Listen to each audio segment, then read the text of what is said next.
دیبیتی ئاین و پێکەوەژیان لە کوردستان دیدارێک بوو بۆ پیاوەنی ئاینی ڕێکخرابوو لەلایەن مەکتەبی ڕۆشنبیری و ڕاگەیاندنی پارتی دیموکراتی کوردستان کە لە زمانی خۆیانەوە پیاوەنی ئاین و پەیڕەوان باسییان لەو پێکاتە ژیان و ئازادی ئاین دەکرد کە لە کوردستان هەیە و ماف بە هەموو لایەک دراوە پەیڕەوی ئاینەکەی بکات. ئەمڕۆ کوردستان بۆتە شوێنی حەوانەوە بۆ خەڵکانێک کە لە ئاگری ئەم عنف و نوتیژە ڕایان کردووە بە جۆرەهانەتەوە و بە جۆرەها دین و ئاین. بۆیە واجبی سەرشانی هەموو لایەکمانە بە تایبەتی مامۆستایانی ئاینی و پیاوانی ئاینی لە هەموو ئاین و پەیامەکاندا کە ئەم ئاڵایە هەڵبگرن، ئاڵای بەیەکەوە ژیان و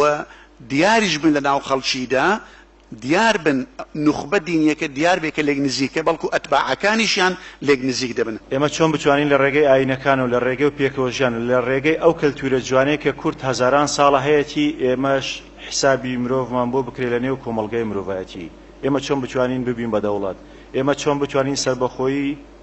ئیرادەی خۆمان بپارێزین. ئەوەی بەلای نوێنەراتی جووەکانەوە گرنگە ئەوە نییە کە ئایا پێکەوەژیان لە کوردستان تا چەند هەیە نییە، بەڵکۆ شتێکی ڕۆن و ئاشکرای هەیە، کەس ناتوانین کۆڵ لێ بکە. ئەمە جەماعەتی سابیان مسلێکمان هەیە، یعنی جەماعەتی لە وەزارەتی ئەوقاف بە خۆمان مەجلسی شوون پێ دەڵێن، مەجلسی شوون المەندایی. طبعا بە جەماعەتی پێش ئەمە کە هاتین لە کوردستان 2006 2007 ئەمە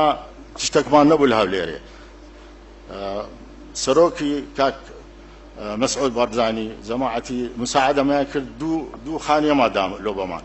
خانی معبەدێک لە بۆ خانیەک جەمعیەت ثەقافە المەندایی، ئەمە بەکار خۆمان دەینینەوە مساعدەمان کرد. کوردستان وێرە ئەوە پێگەیەکی باشی لە دەرەوە ناوخۆ هەیە کە لە کاتی هاتنی شاندی میوانانی دەرەوە بۆ هەرێم بە شانازی باسی لێوە دەکرێت، ئەمەش بۆ حەکیمی سەرۆک بارزانێک کە سەرکردایەتی هەرێمێک دەکات کە پێکاتە ئاینیەکان لە هەرێم ئازادانە لەژێر سێبەریدا پەیڕەوی ئاینەکەیان دەکەن و لە هەرێم وەزارەتێک بەناوی وەزارەتی ئاوقاف و کاروباری ئاینی کە تایبەت نییە بە ئاینێک بەڵکو لەنێو ئەم وەزارەتە سەرجەم ئاینەکان بەڕێوەبەرایەتیان هەیە. بەشێکی تر لە قسەی پیاوەنی ئاینی لەم دیبێتە ئاماژەدان بوو کە کوردستان مافی خۆیەتی خاوەن دەوڵەتی خۆی بێت و ئێستاش کاتێکی ئەو پرسە بخرێتە بەردەم کوردستانیان تا بەڵێ بۆ سەربەخۆیی هەڵبژێرن و لەم دیبێتە ڕۆڵی پێشمەرگە بەرز نرخێنرا ئەگەری هێزی پێشمەرگەی کوردستان نەبێت کە پارێزەری خاکە ئەوە پێکاتە ئاینەکانش ناتوانن لە کوردستان پەیڕەوی ئاینی خۆیان بکەن. شوان عەزیز، کوردستان تیڤی، هەولێر.